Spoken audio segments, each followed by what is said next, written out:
What's good? It's your boy TRNT, and I'm back one more again. This time I'm back with a podcast breakdown. We finally get the truth behind why MAL and Charlamagne don't get along. You know what I'm saying? We always knew there was tension there. Basically, RORY and MAL went on Whoreable Decisions, and they start talking about all this podcast beef and what they could do and what they not beefing with nobody. And they bring up some names that RORY and MAL felt some type of way about. So anywho, I'm gonna let y'all watch this and see if y'all can see what I'm talking about.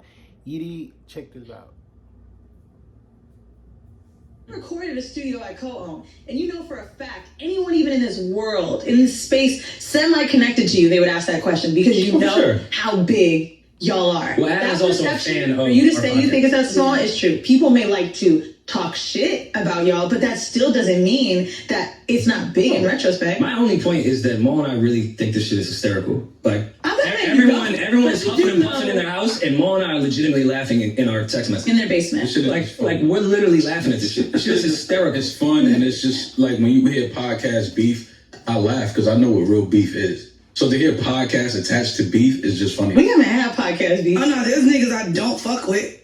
And it's not about, I don't give a fuck about their podcast because they none of their podcasts bigger than mine. Like I don't fuck with Charlamagne. Yeah, there's a lot I of people I respect don't him, fuck with. but I don't fuck with him. Okay. And I don't fuck with him for a valid reason. And it's not beef in that type of way. It's not beef. It's not beef. And that's what I would say. I don't have beef as much as I really just don't fuck with certain people because of either how they moved in this industry or the things that have gotten back to me. Which is why, I mean, for a long time, I was telling everybody, we ain't having no podcasters on this shit. I don't want to bring no podcasters here. I think there's a lot of opportunists in this space. And as it's growing, I think that people show up with masks and with ulterior motives. And I'm just good on all that. Yeah, I'm the same. Like I don't have a lot of these dudes I don't even think about. RORY puts me onto a lot of what's going on. Right. I don't pay attention to a lot of this shit. But do be fun. You know what I mean? It's not to be funny. It's hysterical. Shit that's been said about me that's been rude. I'd be laughing with them. My British boyfriend be telling me how the Reddit threads be, and I'll be like, I won't even dig into that. Yeah, I don't. There's a whole other. I can't look at anyone call me ugly. I'll start crying. Yeah, I don't look into all of that. I don't even go on YouTube and read the IP comments. address. I show up. They're probably much uglier than you. And that's it. That's what they get. Yeah, that's for me is honestly just, having fun with my guy, man, just doing shit that we love, talking about shit that we love. But I don't have, I speak for both of them. We don't have issues with anybody. Everybody knows the history with Charlamagne when it comes to me. Yeah. Like he said something on his platform that I know what that could have done, what he said. And he knows what that could have done. As a black man, it's like, come on, fam. It was banter. Like, I never had a problem with you and Andrew. I don't know y'all. I don't have a problem with y'all. So it was throwing shots back and forth. It was fun. But what he said on the Breakfast Club when what that could have done. Yeah. It could have crippled us. I just feel like we're in this space, and I call myself a hypocrite all the time. I say I be lying to these motherfuckers, but we do know at the end of the day what we say are words. And words mean things, words can hurt people, and words can travel eons and eons away, especially with the fact that these podcasts live damn near forever. So, I wish y'all the best. It's funny, It's funny we were talking about the IG chicks and the OnlyFans chicks and how they share each other's platforms. Right. They pretend to be friends and put people on and all that shit. Van and I would just had a conversation last week, and we were having conversations about all the podcast tension that's going on and the shit. And he's telling me we don't have tension with anybody. And that's what I was going to say. I really don't. Yeah, there's a lot out here. Everyone, I could care less. But I said to Van, and I was laughing. I was like, how is it that the IG chicks and the OnlyFans chicks know how to utilize their platforms better than the podcasters? They do. Like, the way we don't rock with each other, I know it's moments because people will click when it's fake beef and everyone likes that entertainment shit. But there is ways that all of us could really work together and utilize our audiences. And the OnlyFans chicks are doing it way better than us. No, they are. The IG chicks pretend every birthday, they best friend. They never met the chick in their life. But happy birthday to my bestie. Here's a bottle. And all they're doing is sharing fan bases. Because if you talk about, and we can bring podcasting into what even the music industry looks like. Beef is numbers, for one thing. Two, a lot of the leading podcasters in this urban space are men. Sorry, but the egos of black men, sorry, you're not really one, but you're attached to a lot of black men with ego. I have an ego as well. Yes, you do too. So just men in general, but specifically in this urban space of podcasting, because we're not on the level of the Joe Rogans or the Bill Simmons or like, they're just huge. I would say that has something to do with it. More so is just the egos of men not feeling like they need to attach themselves to the next person to be who they are. I understand. And again, even in rap, it's beef. Beef is what brings numbers. Beef is what brings eyes. And I think that same ideology has been brought into podcasting. I think it's different though, because I could have played the game and act like it was all good and I fuck with dudes and right. Because a lot of rappers do that. They hang out. They don't really like each other. Right. A lot of these rappers don't like each other at all, but they'll do a record with each other. They'll do a tour with each other. But in this case, is it just culture commentary? Tell me what would have been bigger for the genre, Jay and Nas beefing, or Irv, Dame, Rap A Lot, Cash Money, Death Row, all coming together to do a distribution company. Right. Which would have been bigger for the culture? Okay, well, technically, I don't know who Rap A Lot is, so I'm gonna go with the first. Like Jay-Z. I don't feel bad. So like, I think, I just think shit be corny for a while. No, but I also think that here's the thing that I've noticed as well. Like, there's a lot of ways in which we don't like to get treated by the labels or by corporations and things like that. And when a lot of people get in the positions to do so, they behave in the same exact manner as the places that did them wrong. And so I think that there's still a struggle with the black community specifically, not growing up really knowing ownership. Of course. And not knowing how to treat people because they, it's not like they grew up that way. I mean, my mom for the longest was, even my dad said I needed a real job when I was bartending, and there's just so much of our upbringing that when we do get to these places and pedestals, like I also just had this conversation with my therapist, but we unfortunately subconsciously start doing to the people beneath us that we experience. Oh, I understand that. But that was my beef with Charlamagne. Got you. Like when he said what he said, it was like, come on, fam. Like, you know what this is. You know what we're doing. Like, for you to say that, it's just... But even in that podcast interview that started recirculating with y'all with Charlamagne, he made the joke that, like, he needed y'all. Like, I mean, I watched that. Don't you think it's more just him poking the bear than it is real? Like... No, what he said when he was serious about that. It wasn't a joke. Okay. Like, when he said what he felt like we should be paid, first of all, I would never sit in the way and tell anybody what I think a man should be paid. I don't play that game. If you tell me right now you got 200 million, I'm gonna applaud you and I'm gonna figure out how you did it and I'm gonna try to go get 300. Mm-hmm. That's just the way I was raised. Like, I've never looked at another man and hated and felt some type of way about what he's eating. Like, that's just not in me. So when he did that, it said a lot to me about him. Like, and to this day I still respect him. He's accomplished a lot on his platform and in his space. Like, I'm not a hater, so I still don't have hate for him. Is there any space in which you could share a room with him and talk that out?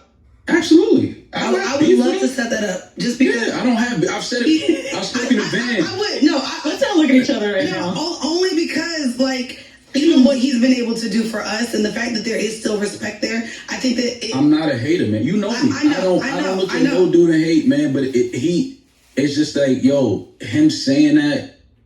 Like, I'm from the streets, and I know when niggas say certain things, I know it's more behind that. Right.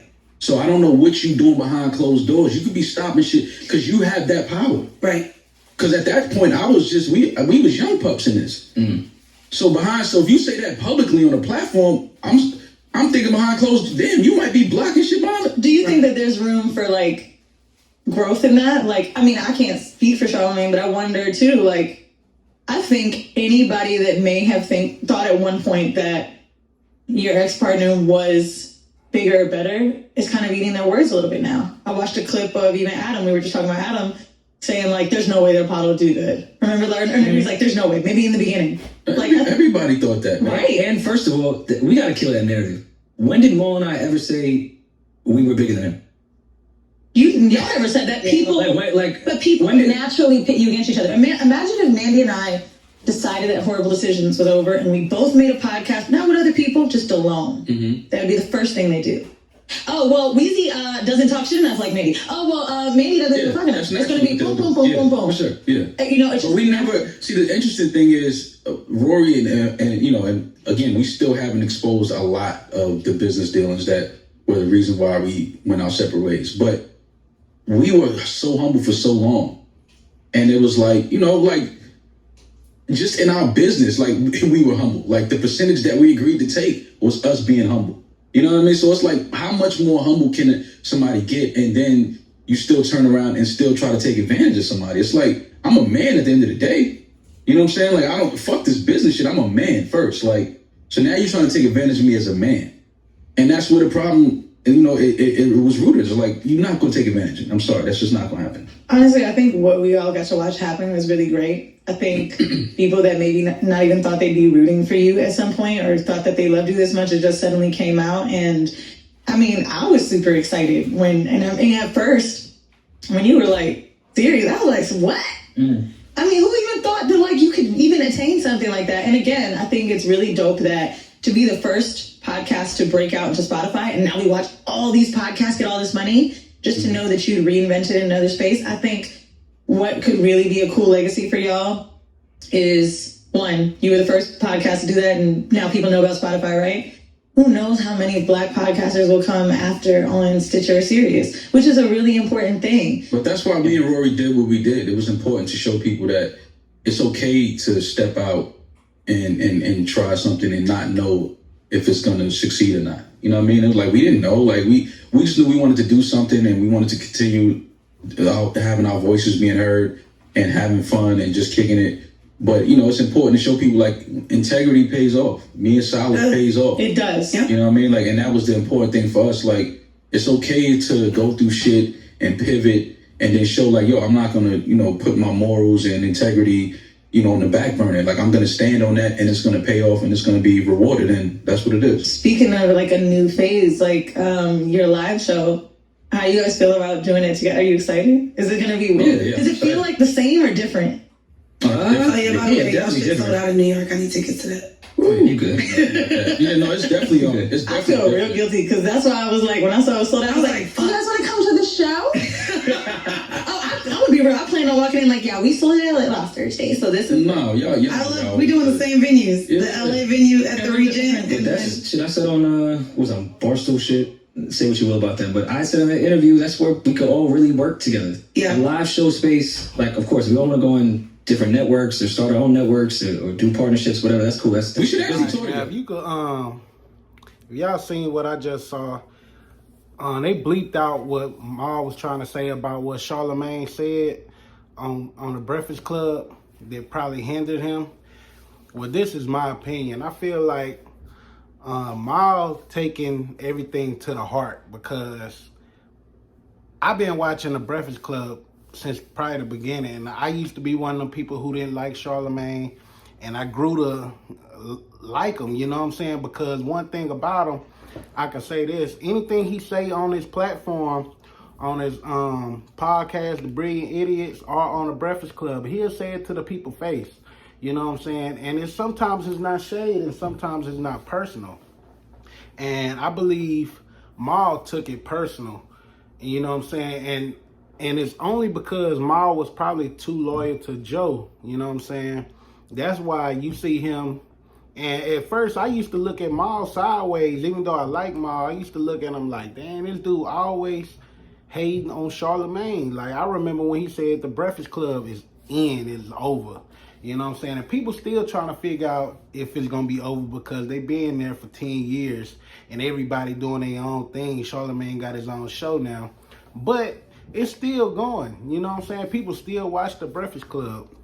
And people used to say things about Mal and Rory, like if Joe Budden moved on without them, that they won't be able to survive.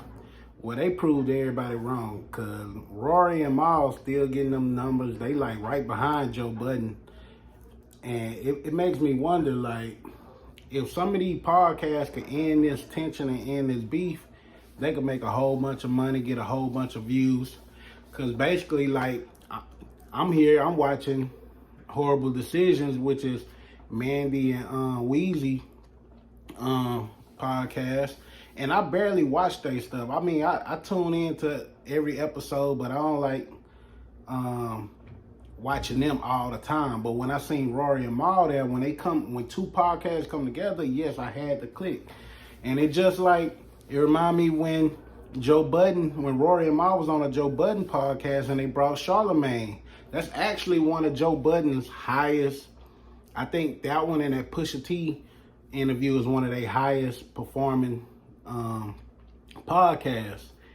And it just let me know, like, I was wondering, like, what if the brilliant idiots get together with Joe Budden and do some things? Because we already know Charlamagne and Joe Budden is friends and they enemies at the same time. They friends because they work together. When they did the end of the year roundup, it got a lot of views and whatnot, and I'll be looking forward to that. And I was wondering if them two could do it, maybe they could bring their friends in there.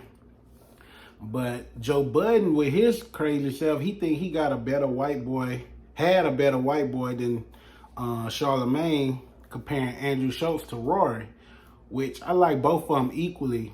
Andrew Schultz, cool, you know what I'm saying? And the thing about Rory played this role like he innocent, he don't got no beef with nobody, but he be beefed up with academics and No Jumper, like everybody. He beefed up with Andrew Schultz. He beefed up with DJ Envy, you know what I'm saying? So Rory coming off like he not beefed up with nobody is kind of a false narrative. Now, I don't know if they get that idea because they were with Joe Budden and they was like the biggest. When they was with Joe Budden, that's the biggest podcast, and they thought they was better than everybody. But sometimes you see podcasts reacting with each other like Brilliant Idiots. They bring the 85 South show on there. They brought Whoreable Decisions on there. They brought $1 Million Worth of Game. Like, if you notice, Charlamagne work with a lot of different people. Like, it ain't no hate. I think that now Rory and Mal is not with Joe Budden no more. That's why he changing his tune. Like, yeah, I got a lot of respect for Charlamagne, but I don't fuck with him. I really want to know what he said exactly, because they beeped it out. And I don't got time to do the research and go find some old videos because I watched too much of their stuff. But I remember them throwing jabs at Charlamagne all the time. You know what I'm saying? And when Charlamagne actually came to the Joe Budden podcast, they didn't have none of that smoke with him.